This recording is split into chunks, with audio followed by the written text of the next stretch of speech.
கல்யாணம் நடந்து எனக்கு சிவாஜி வச்சும் படம் எடுத்தார்ல பாகப்பிரிவினை பால் படம்லாம். ஆனால் அவர் வீட்டில் ஃபர்ஸ்ட் சாப்பாடு. போனோம், வீட்டுக்கு போய் உட்காந்தோம். என்னடா நான் கீழே உட்காந்துக்கிட்டேன்.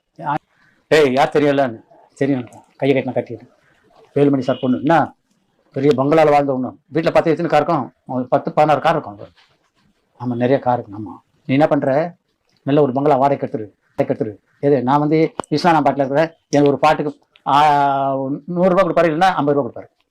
100 ரூபா இல்லை 20 ரூபா, கரெக்ட் 20 ரூபா. நான் எங்கே இவ்வளோ பெரிய வீடு எடுக்குது. கார் ஒன்று வாங்கிடு. சரி நல்லா நல்லா ஆடம்பரமாக வச்சுக்கணும் பிள்ளை. சாப்பிட்டுட்டு வந்துட்டோம். அடுத்து 2 நாள் பொறுத்து அங்கே சாப்பாடு தோட்டத்தில். சேச்சா வந்தார் மத்தியானம் மாதிரி வந்தோடனே உட்காந்து எல்லாரும் உட்காந்து சாப்பிட்டோம். டைனிங் டேபிள் சாப்பிட்டுட்டு மாடியில் உட்காந்துட்டு இதே மாதிரி டிஸ்கஷன். வேலுமணி பொண்ணை கல்யாணம் பண்ணியிருக்கேன்னு மனசுல நினைக்கக்கூடாது.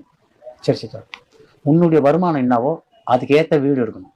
சரி சார் ஒரு ஆடம்பரத்துக்காக வேலுமணி பொண்ணு